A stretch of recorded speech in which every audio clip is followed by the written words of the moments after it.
Глава Коми поддержал предложение архиепископа Сыктывкарского и Коми-Зырянского Петерима почтить память святителя Стефана Пермского.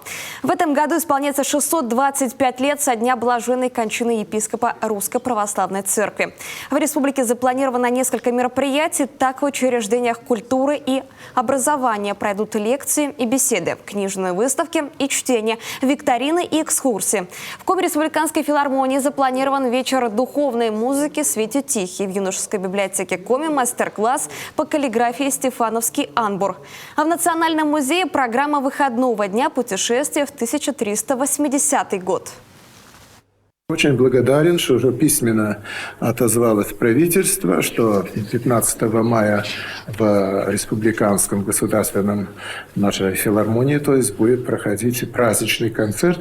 И мы с вами поздравим людей, и чтобы эта дата она входила красным числом календаря для жителей, для учащихся, студентов нашей республики. Это очень важно.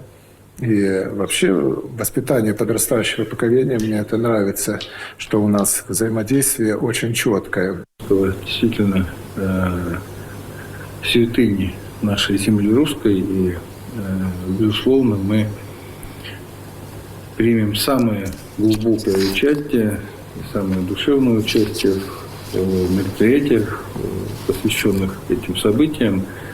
И на республиканском и муниципальных уровнях это обязательно будет отмечено.